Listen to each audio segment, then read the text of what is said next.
After completing the comeback in a less than ideal victory last time out against Nottingham Forest, Chelsea go from north to south this week as we travel down to the sunny seaside in a game against Brighton and Hove Albion. Lads, lasses and the rest of the masses, welcome to the lead-in. Let's set the scene here. It's Chelsea versus Brighton, 7th in the Premier League versus 10th. Mauricio Pochettino versus Roberto De Zerbi, a debate that might never end in this fanbase. After getting another 3 points and Newcastle drawing to our opponents Brighton last time out, we have closed the gap to the Magpies and will leapfrog them if they do not equal our result this match week. 3 points is imperative in the race to Europa League positions, so we must take them when we travel to the Amex.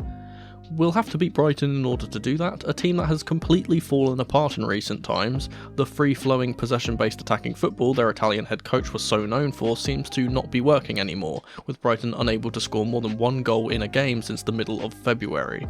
Their defence hasn't been much better either, and their form has plummeted massively too.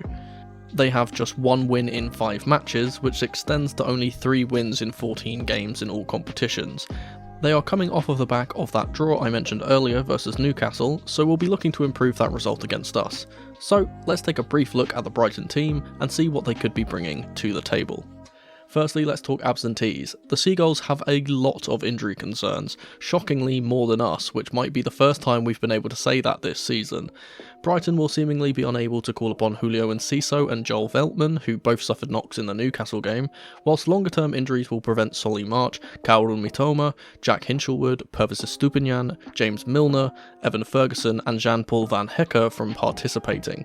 Star forward João Pedro also suffered an injury in training recently and won't play any part here. I'll be putting Roberto De Zerbi's side into that classic 4-2-3-1 formation he uses for this fixture, with the team likely slightly rotated from the trip up to St James's Park. First up in goal though is going to be their number 1, Bart Verbruggen. The Dutchman will be hoping to do better than his teammate Jason Steele against us and not concede 3 goals this time out. The defence is going to be changed from the back 4 that started last time out, so starting with the right back with Joel Veltman injured, former Blue Tariq Lamptey will start instead. The centre-back partnership will be a familiar pairing of Adam Webster on the right and Lewis Dunk on the left. Finally, over on the left will be another centre-back with Estupiñán out. Igor will once again fill into this position. Moving into the midfield, we'll start with the deeper roles. This will stay the same as the last match, with German Pascal Gross and another former Blue in Billy Gilmore lining up together. For the more advanced midfielders, there will be some slight change. The positions of the 3 are a conundrum, as they can all play in multiple roles in this line, but I would expect Facundo Buonanotte to start on the right. In the centre, I'll be replacing the injured Enciso with Ansu Fati, with a Spaniard also able to play off of the left. On that left side though, I would expect Simon Adingra to retain his place. That leaves the one man up top, and the only fit forward is ex-United man Danny Welbeck, who will be leading the line. As I said, just a brief overview of what I expect their team to look like. Other than a few tweaks due to injury, I don't expect much rotation. Now let's quickly take a look at how Chelsea could line up. We are free from our injury woes, at least in part, and have a much larger squad to choose from, so this may be a hard lineup to pick. I think that we'll revert to a more standard 4-2-3-1 now that the majority of our squad is back, and as ever I'll be showing what I expect from Poch, then suggest changes that I personally would like to see. Starting with the goalkeeper, I'm going to be putting in Georgia Petrovic once again. A few decent stops and some nice high claims last time out, the Serbian retains his place as ever.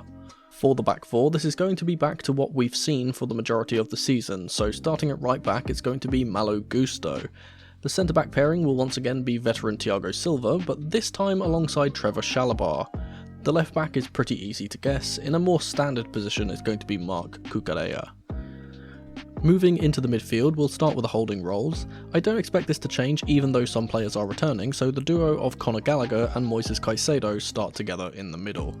Ahead of them in the attacking midfield roles, there could be slight tweaks here, and with us not in the 3-2-5, I would expect Noni Madueke to drop out in favour of Cole Palmer, who is vacating the central position.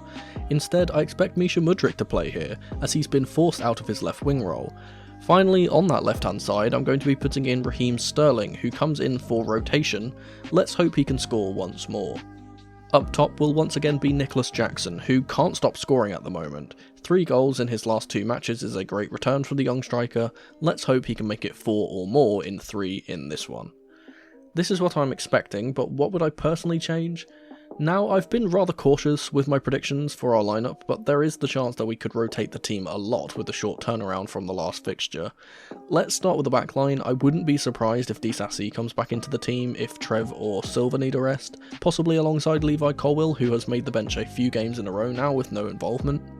Reece James will definitely be an option off of the bench, as I don't expect him to start so soon after his return. Gusto and James may play a half each here in all honesty. Moving into midfield, rotating here isn't as important as Caicedo and Connor are both good at staying fit, but there's the possibility that one of either Cesare Casadei or the newly returning Leslie Ugochukwu gets some involvement in this one. Nkunku could definitely start in the centre ahead of Mudryk or on the left. Personally, I wouldn't drop Madueke despite his poor performance last time out, which would keep Cole Palmer central. Apart from that, I think this is the strongest team we can field based on current form. With some returning players, I don't expect there to be any youth involvement, including young Alfie Gilchrist. So those are my lineups, and I'd like to hear from you guys too, so for today's question of the day, answer me this. Very simple one today, what is your score prediction for this game, and why? Let me know in the comments down below with QOTD at the start as always, and I'll heart my favourite answers. Now let's analyse our previous performance and discuss what we can do to beat Brighton in this fixture. Okay, so I'm going to go over our game versus Forest a little here first, and mainly touch on our 3-2-5 system and why it didn't really work, why we had to change back to a regular 4-2-3-1, and why we likely will for this upcoming fixture too. So this is the lineup from that game, shifted into that 3-2-5, and I'm going to explain in really simple terms why I don't think this worked versus Forest. As I've touched on in the past, the two main strengths of this formation is that it A, allows you to get an extra man in attack, which we usually do with Conor Gallagher, and B, allows you to push out extra wide and stretch the opposition backline, which creates these wider gaps in the middle and allows you to exploit that space. This works well against back fours, but obviously Forest did not set up in a back four like we expected them to. Nuno Espirito Santo opted to play a back five, with Moussa Niakate coming into this left centre-back role. Now it's quite clear as to why this works as a counter to our system. It nullifies the man advantage that we usually have with them having 5 players back and us having 5 in attack. Not only that, but it shortens the gaps between the defenders so we don't have as much space to operate in, and it also allows them to set up really wide and stop Madueke and Mudryk on the wings having as much space as they usually do. Noni Madueke in particular had a really tough time out there because he never really had the room to drive at Ola Aina, and every single time he did have a chance to drive Ola Aina, Aina won that exchange. This also meant that the players in the middle, Gallagher and Palmer, had tighter passing lanes to try and pass through, and obviously Gallagher, for one, is not the greatest passer, and he isn't really able to do this, and we did see in this game him kind of revert back to that thing that we kind of see him do quite a lot, with him passing sideways and backwards, and that's partly why Cole Palmer in the centre was the only player that really seemed like he was doing anything in the first half, because he was the only one that really could do anything, in truth. He's the only one that could make those passes. We switched to a normal 4-2-3-1 with Cucurella playing a more natural left back position, and whilst it helped us control the game a little more, it didn't really help us get back into the games in terms of scoring goals. Our threat would start arising as our substitutions came on later in the game. The first major change is that Badiashile is replaced by Malo Gusto, and Silva shifts over into his position, Chalabar goes into right centre back, and obviously Gusto comes in at right back. And with Gusto coming on, what this allowed us to do was actually gain that man advantage back. Obviously Gallagher would push up high and make this that 5, but then we'd be able to push Gusto high up the pitch as well and create this 6v5 instead, with Caicedo acting as the lone holding DM in this position, or the lone 6, and obviously Cucurella not being as attack minded and not going forward like Gusto would on the other side. Unfortunately, this did make us more susceptible on the counter as we only had these 4 players back, and sensing this opportunity, Forest actually went a bit more attacking, aiming to win the game rather than hold on to the point. Anthony Elanga and Toffolo come on for Yates and Montiel, and they switch to a pretty standard 4-2-3-1, with Niakate almost acting as a centre mid at times. We concede due to these changes, but the Forest backline is now more penetrable, and more subs from Poch would exploit this. The second change is the real game changer though. Noni Madueke comes off for Christopher Nkunku, and this shifted our formation to a 4-4-2 of sorts, or more so this 4-2-2-2. Nkunku and Jackson were playing up top together in a 2, Palmer and Mudryk were slightly deeper, and Connor and Caicedo were the deepest midfielders, and the back four was as it was.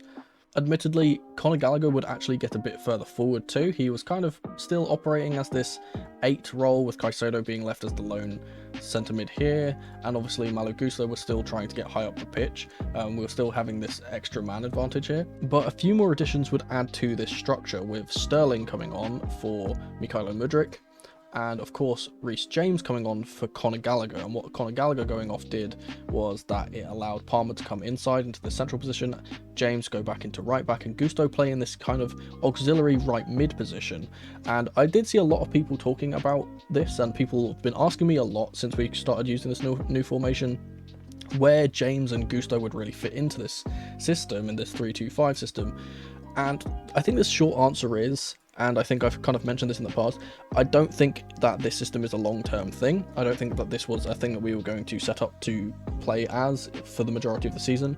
And when James and Gusto came back, I think that we were always going to refer back to a 4 at the back formation, because James is so valuable as a right back. Now, a lot of people kind of ask me, how would you fit these two into the same team? And Pochettino kind of did this, with Gusto acting almost like how Ben Chilwell was acting at the start of the season, except for the fact that Gusto is actually very good going forward and very defensively responsible too. So him playing as this right mid position, obviously Sterling playing as left mid, they both had responsibilities to go backwards and defend, and obviously Gusto can do that. Sterling actually did that pretty well in the game, which I was very surprised about. He's usually not the greatest at tracking back. But also what this does, obviously we're now in this kind of 4-1-2-1-2, and what this allows us to do is obviously push Sterling really high, Gusto really high, and we leave Caicedo as the lone DM. We get Palmer up here. We have this man advantage already, even when they had that extra player that would drop into the back 5. Obviously right here I've got the back 4 for when Niakate stepped out into the middle and we would attack like this on transition. And what this allows us to do obviously is bring James up, and when James gets here he has this free overlap, and obviously this is where the goal comes from. It comes from actually Jackson being on the right hand side, or the left hand side rather, and making this run into the back post, James getting this overlap from an absolutely delicious ball from Caicedo, and then Caicedo obviously gets the ball to James, and James puts it onto Jackson's head for an easy header. And that's kind of how we set up, and again it's just a matter of numbers and having that man advantage, because before we didn't really have it, and with James and Gusto coming on, and obviously Sterling just replacing Misha for a like-for-like change, it allowed us to get that man advantage back and create those 2v1s on the wide areas. That's also why Sterling had success on this left hand side, and how he got his equaliser was because he basically had the extra support of Cucurella, who at the time had gone out here, whilst Gusto and James kind of stayed back. With Cucurella out here, obviously Sterling could freely drive inside and do exactly what Callum Hudson-Odoi did to us, and drive that ball into the far corner, because obviously the defender has to track Cucurella as well and can't just stay with Raz, or this would be free to run around the outside, and obviously they don't want to give away that space. Now, why do I bring this all up for a Brighton preview? Well, it's because Brighton play in a very similar formation, a standard 4-2-3-1, and it's against that formation that we eventually managed to start finding some success in our attacking play. And I suspect a similar thing will happen here. We'll definitely be able to create opportunities in this game against this back 4. I personally think that this 3-2-5 experiment is now over with our players returning. It was a short-term solution to a larger problem, and now that we don't have that problem, I expect us to revert back to our normal ways. This is important to know, because the one thing Brighton are very good at is playing through the pressure and breaking the lines from the back to avoid the press to create chances.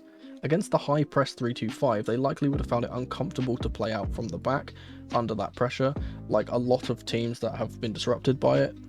Against the 4-2-3-1 or the 4-4-2, however, they will have more space centrally, and I feel like they'll be able to play out from the pressure and then create chances on the counter-attack. This will also be extra deadly if our midfielders aren't 100% sharp, and considering that both teams have only had 4 days to prepare for this game, and we may have a rotated players in this side, we don't know yet, that could play a factor in whether or not we can respond to these quick, intricate, direct passes or not.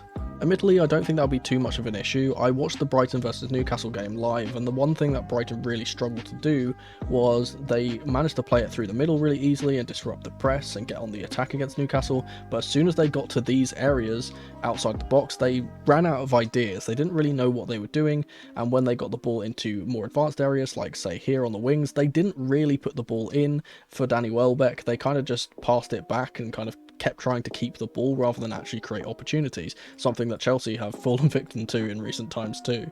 We've seen now that Chelsea are a team that can score a lot of goals, and Brighton are a team that have been conceding quite a few too at the moment. So if they aren't able to create opportunities and actually create deadly attacks in this game, then I think we are just going to walk all over them, despite their usual comfortable self against these types of systems and these types of high pressure systems. Of course, we are a high press side.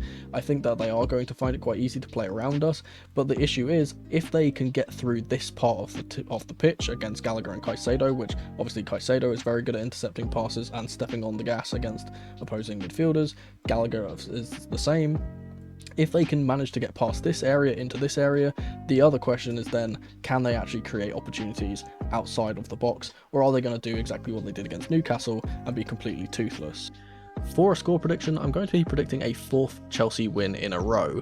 Brighton's squad has been decimated by injury and their toothless attack doesn't give me much faith in them to beat us, so I'm going to go for a simple 2-0 victory for the Blues. I reckon Cole Palmer will get himself back on the score sheet, and my rogue shout is that Nkunku will score off the bench late on. We'll have to wait until the game to see if any of my predictions are correct, and as always I'll be live streaming after the game to give my first reactions. But if you can't wait until then, YouTube reckons you'll enjoy one of these 2 videos on screen in the meantime. Thank you guys so much for watching as ever, and remember, in the rain or in the dry, keep that blue flag flying high. Come on you Blues.